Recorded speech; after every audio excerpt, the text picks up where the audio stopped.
This is about troubleshooting during mechanical ventilation. It's very important for patient monitoring who are on the mechanical ventilation.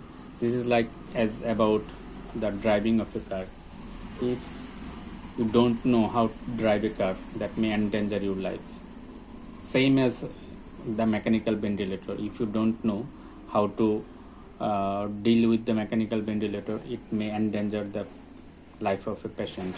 So there are lots of injury may happen in the lung. That is we call Billy and Bali. Ventilator induced lung injury or ventilator associated lung injury. Boliotrauma, if the tidal volume is more than enough or more than the necessary, that may causes boliotrauma. Or barotrauma, that is pressure developed within the lung or alveoli, which may be indirectly from the tidal volume or from the lung compliance. This is called boliotrauma and barotrauma. Other than two, there is maybe always there is a stress and a strain from the lung, especially the diseased lung. And another thing is the atelectic trauma. If the lung is not adequately inflated, if there is a lung is remain collapse, or there is a sudden opening and inflating and deflating, there is maybe atelectic trauma. And also if the lung become injured, or there is maybe a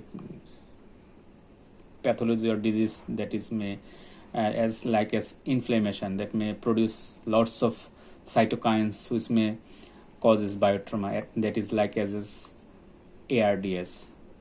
That means the Billy or Bali may itself causes ARDS like symptoms. So we should know about all the things: boliotrauma, barotrauma, stress and strain, atelectic trauma and biotrauma. So this is the learning point. We should know about the monitoring the patient disease status, evaluation the lung mechanics, and also the patient response to therapy. At the same time, we should know about how to fine tuning to decrease the work of breathing and optimizing the ventilatory support and maximum the patient comfort. And there is no patient ventilator asynchrony. So today we going to discuss the main problem which we deal with patient management or patient monitoring during mechanical ventilation. There is a increased air resistance and also the compliance and air leaking or air trapping. How we concluded the decision or diagnosis from checking the graphs and loops in all together. That is the correlation. We have to know about the correlation of the things.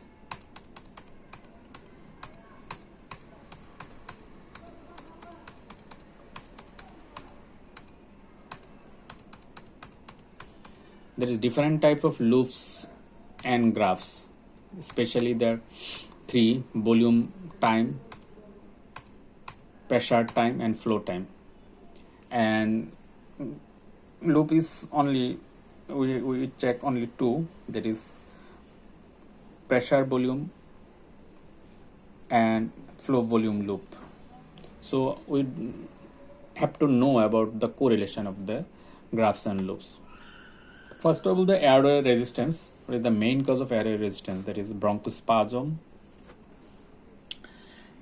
endotracheal tube problems from too narrow or kinked, obstructed, or patient biting.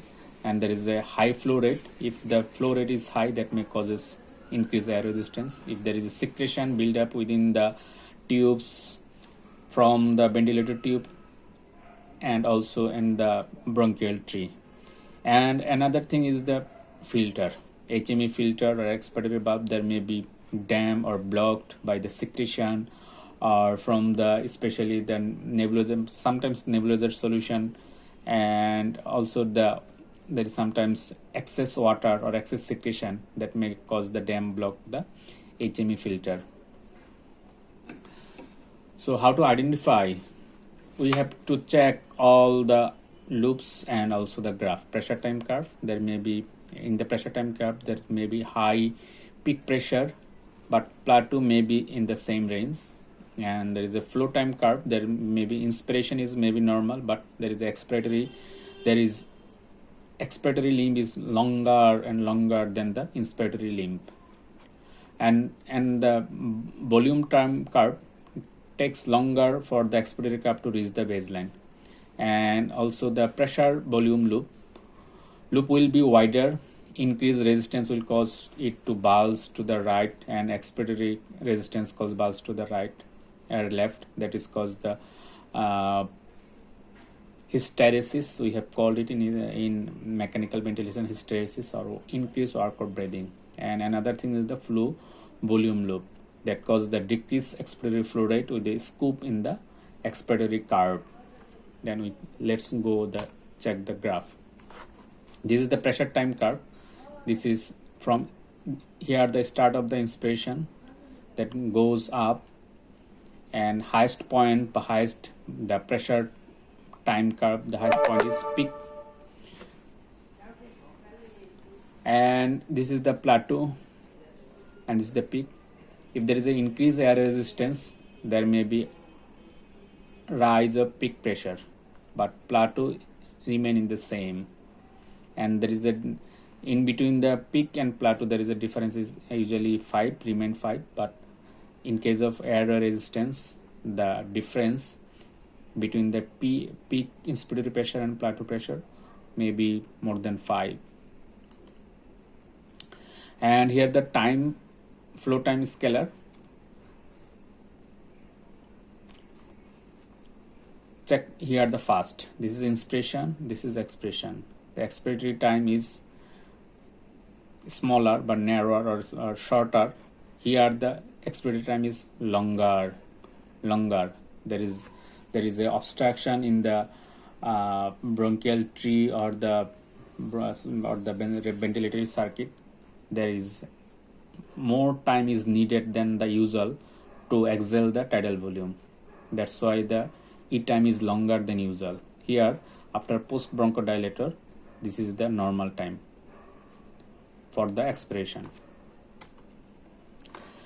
Here the volume time waveform. This is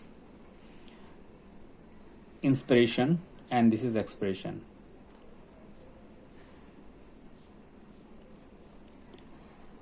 Normally the expiratory time is less, but here the expiratory time is longer than the usual.